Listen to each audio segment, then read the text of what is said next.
उत्तराखंड में पौड़ी की बेटी अंकिता भंडारी की हत्या पर अभी भी गुस्सा है। लोग गुस्से में हैं और लगातार अपनी मांगे रख रहे हैं। हालांकि तय समय से 10 घंटे के बाद रविवार को अलकनंदा नदी तट पर आईटीआई के पास शमशान घाट पर अंकिता का अंतिम संस्कार हो गया। मुखाग्नि उसके भाई ने दी। इस दौरान प्रदेश भर में आरोपियों को कड़ी सजा देने की मांग को लेकर प्रदर्शन हुए, रैलियां निकाली गई, लोगों ने अपने गुस्से का इजहार किया। सीएम पुष्कर सिंह धामी से लगातार मांग की जाने लगी कि इस तरीके के अपराध जो लगातार हो रहे हैं उस पर लगाम लगाई जाए और दोषियों को तुरंत सजा दी जाए।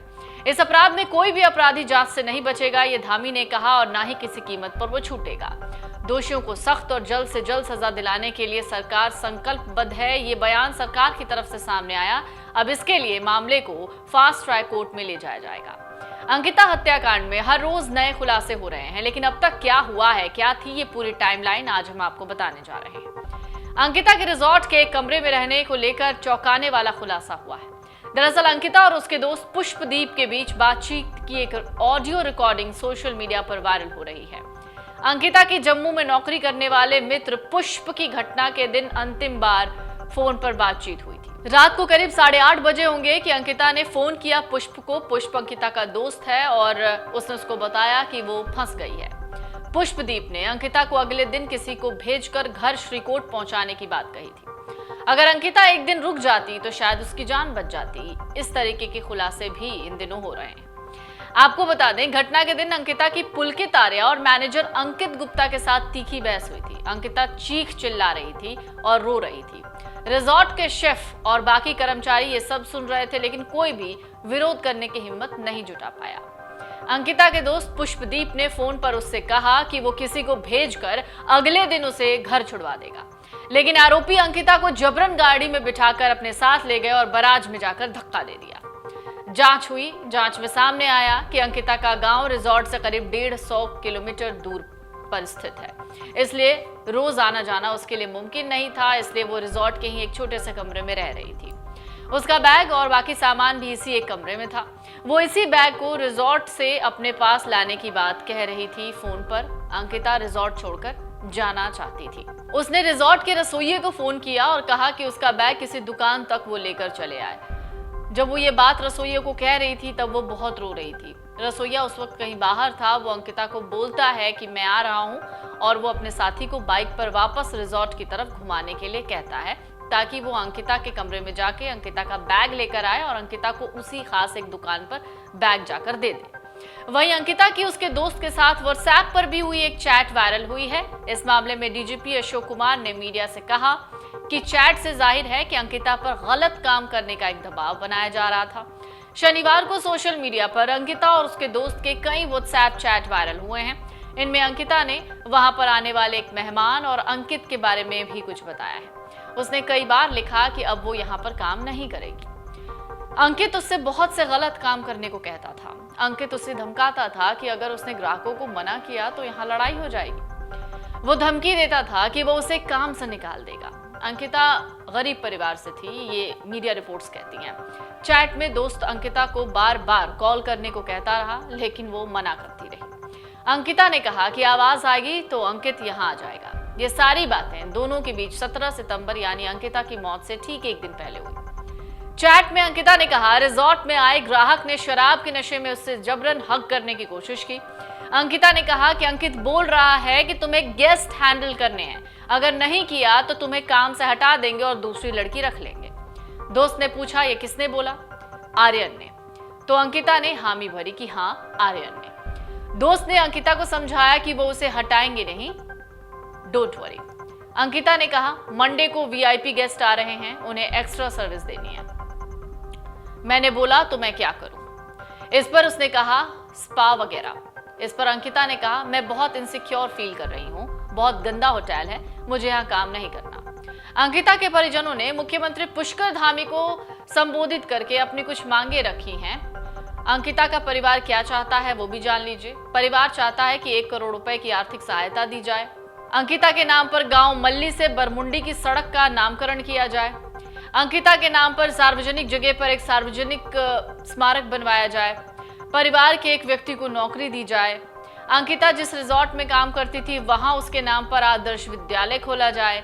बेटी बचाओ बेटी पढ़ाओ अभियान में अंकिता के नाम पर एक पुरस्कार हो, पुलकित आर्या के भाई और पिता को जांच पूरी होने तक कस्टडी में रखा जाए, पुलकित के भाई और पिता जांच को प्रभावित कर सकते हैं, बेटी के गुनहगारों को जल्द से जल्द फांसी की सजा दी जाए। चलिए अब बात पोस्टमार्टम रिपोर्ट की करते हैं। एम्स ऋषिकेश ने अंकिता की फाइनल पोस्टमार्टम रिपोर्ट हत्याकांड की जांच करके एसआईटी को सौंपी। सूत्र कहते हैं कि फाइनल रिपोर्ट में अंकिता के शरीर पर 3-4 चोट पाई गई हैं। इससे अनुमान है कि आरोपियों ने अंकिता को नहर में फेंकने से पहले उसके साथ मारपीट की। एसआईटी में शामिल एक अधिकारी कहते हैं कि अंकिता के परिजनों को पोस्टमार्टम रिपोर्ट दिखा दी गई है। एम्स के पीआरओ हरीश थपलियाल ने कहा है कि एम्स की ओर से अंकिता की फाइनल पोस्टमार्टम रिपोर्ट एसआईटी को सौंप दी गई है। रिपोर्ट सार्वजनिक करने के मामले में फैसला एसआईटी ही करेगी। एसआईटी के सूत्र कुछ और कहते हैं। वो कहते हैं कि रिपोर्ट में अंकिता के शरीर पर 3 से 4 चोट के निशान हैं, लेकिन उसके साथ दुराचार नहीं हुआ है। उसकी मौत नहर में डूबने से हुई। रिपोर्ट के कुछ बिंदुओं पर फॉरेंसिक रिपोर्ट का इंतजार किया जा रहा है। रिपोर्ट से हत्या आरोपियों का ये बयान भी झूठा साबित हो गया कि उन्होंने अंकिता के साथ मारपीट नहीं की है। फिलहाल इस पूरे मामले में रोज नए नए खुलासे हो रहे हैं। कभी चैट्स वायरल हो रही हैं, कभी दोषियों के बयान सामने आ रहे हैं, कभी अंकिता के परिवार वालों का बयान सामने आ रहा है तो कभी अंकिता के दोस्त का। अब ये पूरा मामला एक तरीके से कह सकते हैं कि सुलझा नहीं है। फिलहाल इसमें कई पेच है जिसको सुलझाने की कोशिश इस वक्त की जा रही है। अंकिता भंडारी मर्डर केस में रोज नए खुलासे हो रहे हैं और इसी बीच एक और बहुत बड़ी जानकारी सामने आई है। ये जानकारी है पुलकित आर्या को लेकर कि आखिरकार ये पुलकित आर्या किस तरीके का शख्स है। पुलकित आर्या के बारे में जो जानकारियां फिलहाल मिली हैं, उसके मुताबिक वो शुरुआत में सबसे बेहद अच्छे ढंग से पेश आता था। धीरे धीरे उसका असली रूप दिखने लगता था। जो भी कर्मचारी रिजॉर्ट छोड़ने की बात करता, उसकी नजर में वो अपराधी बन जाता था। एक पूर्व कर्मचारी की किस्मत अच्छी थी कि वो सही समय पर रिजॉर्ट से भागने में कामयाब रहा। रुड़की के ही एक गांव के निवासी पूर्व कर्मचारी ने कहा कि वो पुलकित और उसके पीए की हरकतों के चलते 6 दिन में ही वंत्रुना रिजॉर्ट छोड़कर चला गया। सोशल मीडिया प्लेटफॉर्म से पुलकित के संपर्क में आया था। उसके पुलकित के रिजॉर्ट में काम करने की उसने इच्छा जताई थी, जिसके बाद वो पुलकित से मिलने पहुंचा। पुलकित ने उसको 14 अगस्त को अपने साथ रिजॉर्ट चलने के लिए कहा। वो हरिद्वार के सिंह द्वार से अपने साथ लेकर रिजॉर्ट तक गया। सफर के दौरान पुलकित आर्या ने बड़े प्यार से भाई की तरह उससे बात की। उसने अपने परिवार के बारे में भी बताया। उसे लगा इतना अमीर होने के बाद भी पुलकित आर्या जमीन से जुड़ा हुआ है और इसे घमंड भी नहीं है। अंकिता भंडारी और उसकी ज्वाइनिंग एक साथ होनी थी, लेकिन 31 अगस्त को पुलकित ने मैसेज करने पर बताया कि वो बाहर है। 1-2 दिन में रिजॉर्ट में ज्वाइनिंग कराने की बात कहने लगा। पूर्व कर्मचारी ने कहा कि 31 अगस्त को उसने पुलकित को फोन किया तो उसने हरिद्वार और सिंह द्वार आने को कहा। उसने कहा कि वो अपने साथ ही उसको रिजॉर्ट में ले जाएगा। 1.5 घंटे के बाद उसने फिर फोन किया तो पुलकित ने कहा कि वो रिजॉर्ट में है और भीमगोड़ा आ जाओ। फिर बाद में कहा कि मुझे बहुत काम है और एक कर्मचारी को लेने के लिए भेजा। पूर्व कर्मचारी ने बताया कि वो रिजॉर्ट में सीधे पुलकित के कमरे में गया तो वो बड़े बुरे ढंग से पेश आया। कहा कि यहाँ आने की जरूरत नहीं है, तुम कर्मचारियों के कमरे में जाओ। पूर्व कर्मचारी ने बताया कि वो कमरा बहुत गंदा था। यहीं उसकी मुलाकात अंकित से हुई। वो अंकित से बात करता था, इसलिए पुलकित आर्य और उसके पीए अंकित उर्फ पुलकित गुप्ता की नजर में खटकने लगा। पुलकित और अंकित के गलत व्यवहार के चलते 5 सितंबर को उसे रिजॉर्ट छोड़ना पड़ा। इसके बाद पुलकित आर्य ने फोन करके कहा कि तूने मेरी गैर हाजिरी में काम छोड़ा है। पूर्व कर्मचारी ने कहा कि पुलकित ने कहा, आज से तू मेरी नजर में अपराधी है। आज के बाद दोबारा मुझे या किसी कर्मचारी को फोन नहीं करना। जितने दिन काम किया उसका वेतन भी नहीं दिया। Video desk amarujala.com। ऋषिकेश के वंत्रा रिजॉर्ट में जिस्म फरोशी और नशे का कारोबार भी चलता था। रिजॉर्ट का संचालक पुलकित आर्य महिला कर्मचारियों पर बुरी नीयत रखता था, ये खुलासा हुआ है। वो कर्मचारियों के साथ मारपीट भी करता था और सैलरी मांगने पर चोरी का आरोप लगाकर काम से निकाल देता था। रिजॉर्ट में पहले भी काम करने वाले दंपति ने इस मामले में एक बड़ा खुलासा किया है। मेरठ के साकेत निवासी पति पत्नी करीब 2 महीने पहले गंगा भोगपुर स्थित वंत्रा रिजॉर्ट को छोड़कर गए थे। इशिता नाम है इनका। ये कहती हैं कि पुलकित आर्य और अंकित उर्फ पुलकित गुप्ता कर्मचारियों से अभद्रता से बात करता था। बताया गया कि रिजॉर्ट में लड़कियों को बुलाया जाता था, पुलकित आर्य और मैनेजर अंकित उर्फ पुलकित गुप्ता इन लड़कियों की रजिस्टर में एंट्री करने से मना करता था। उन्होंने कहा कि इन लड़कियों को ग्राहकों के कमरे में भेजा जाता था, खास ग्राहकों की भी रजिस्टर में एंट्री नहीं होती थी। विवेक, जो कि इशिता के पति हैं, उन्होंने कहा कि पुलकित आर्य बहुत ही गुस्सैल प्रवृत्ति का है, वो कर्मचारियों से मारपीट करता था। उन्होंने बताया कि पुलकित आर्य ने एक बार उनके साथ भी मारपीट की। उत्तराखंड में चर्चित अंकिता भंडारी हत्याकांड को खौफनाक तरीके से अंजाम देने वाले मुख्य आरोपी पूर्व मंत्री विनोद आर्य के बेटे पुलकित आर्य के कारनामों के बारे में मेरठ की एक बहू ने यह सारा कारनामा उजागर किया है। सिविल लाइंस की रहने वाली इस महिला ने कहा कि वो पूर्व मंत्री के रिजॉर्ट में 2.5 महीने मैनेजर थी। उन्हें भी कई बार परेशान किया गया। वो अपने पति को लेकर वहां से खुद को बचाकर लौटी। कहा कि रिजॉर्ट में लड़कियों को लाकर उनसे दरिंदगी होती थी। ये भी कहा कि वो पति के साथ इस पूर्व मंत्री के रिजॉर्ट में नौकरी करती थी। पूर्व मंत्री की पुत्रवधू यानी पुलकित की पत्नी ने उसे रिसेप्शनिस्ट के साथ मैनेजर का भी काम दिया हुआ था, जबकि उनके पति कर्मचारी थे।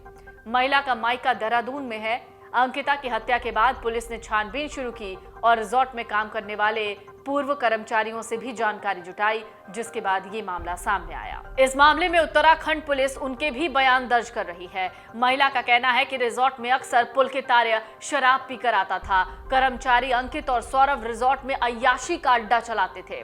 कई बार पुलकित ने उन्हें भी खाना लेकर अपने कमरे में बुलाया, लेकिन वो नहीं गई। रिजॉर्ट में लड़कियों को बुलाया जाता था जिनकी वहां पर एंट्री नहीं होती थी। महिला ने यह भी कहा कि पूर्व मंत्री रिजॉर्ट में जब आते थे तो पुलकित छिप जाता था। पुलकित की पत्नी कहती थी कि वो रिजॉर्ट से चले जाए। वहीं पुलकित उनसे बार बार पति को छोड़ देने के लिए कहता था। रिजॉर्ट में आने वाले ग्राहकों की पुलकित शराब तक चोरी कर लेता था। पुलकित ने उनके पति पर स्पीकर चोरी करने का आरोप लगाया, जिसके बाद वो दोनों रिजॉर्ट से नौकरी छोड़कर चले गए। रिजॉर्ट में लड़कियों के लिए अलग से एक कमरा बनाया हुआ था। इसके अलावा भी रिजॉर्ट से जुड़ी कई बातें उत्तराखंड पुलिस को बताई गई हैं। महिला का यह भी कहना है कि उसके आने के बाद एक दूसरी लड़की को वहां नौकरी मिली। ये वही लड़की है जिसके गायब होने की बात कही जा रही थी, यानी अंकिता। उत्तराखंड पुलिस मेरठ की बता रही थी, लेकिन वो मेरठ की कहां की है इसका अभी तक पता नहीं चल पाया है। वहीं उत्तराखंड पुलिस का दावा है कि उनकी लड़की से फोन पर बातचीत हो गई है। आपको बता दें, अंकिता की मौत के बाद ही इस लड़की के लापता होने की चर्चा थी। अब अंकिता को धक्का देकर मारने की बात तो पुलकित और उसके स्टाफ कबूल कर चुके हैं, मगर 18 सितंबर की शाम से रात तक अंकिता के साथ पुलकित का झगड़ा क्यों हो रहा था? बैराज के पास अंकिता ने पुलकित को ऐसा क्या कहा कि उसने उसे धक्का दे दिया? ये सच अब भी पुलकित छुपा रहा था। मगर तब तक पुलिस के हाथ अंकिता के जम्मू वाले उस दोस्त का ऑडियो चैट लग गया। कहानी थोड़ी थोड़ी साफ हो रही थी। ऑडियो और मैसेज वो वजह बता रहे थे जिस वजह से अंकिता की जान गई। इस मामले में उठ रहे हैं कई सवाल ये हैं कि आखिरकार रिजॉर्ट 5 साल तक कैसे गैर कानूनी काम कर रहा था और पुलिस प्रशासन को इसकी भनक तक नहीं लगी। सवाल ये भी है कि अगर इस रिजॉर्ट में जिस्म फरोशी का धंधा हुआ करता था और ये रिजॉर्ट अंकिता की मौत के कई सबूत अपने अंदर समेटे हुए है, तो अभी भी क्यों चीजें सामने नहीं आ रही हैं? एक और सवाल, मौकाए वारदात पर बुलडोजर क्यों चलवा दिया गया? कहीं ये गैर कानूनी ढांचा गिराना अंकिता की मौत से जुड़े सबूतों को मिटाने की साजिश तो नहीं थी? बिना क्राइम सीन की पूरी जांच के उसे यूं मटियामेट क्यों किया गया? जांच के लिए फॉरेंसिक टीम और वीडियोग्राफी टीम एक साथ क्यों नहीं गए? अभी तक आरोपियों की स्कूटी और बाइक जब्त क्यों नहीं हुई है? अगर आरोपियों ने कार का इस्तेमाल किया तो वो कार कहां गई है?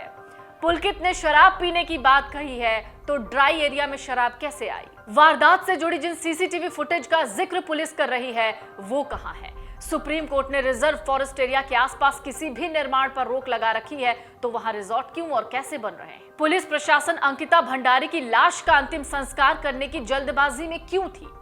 फिलहाल पुलकित समेत तीनों आरोपी पुलिस के कब्जे में हैं। अंकिता की पोस्टमार्टम रिपोर्ट जांच के दायरे में है। साथ ही अंकिता के दोस्त और उसके मोबाइल से मिले तमाम चैट्स और कॉल डिटेल की फॉरेंसिक जांच भी की जा रही है। इतनी किरकिरी हो गई, इसके बाद पुलिस अब इस मामले में हर कदम फूंक फूंक कर रख रही है। डाउनलोड करें अमर उजाला ऐप और पाएं खबरें लगातार। अगर आप ये वीडियो YouTube पर देख रहे हैं तो हमारे चैनल को सब्सक्राइब करें और बेल आइकन को दबाना ना भूलें। अगर आप Facebook पर ये वीडियो देख रहे हैं तो हमारे पेज को लाइक करें।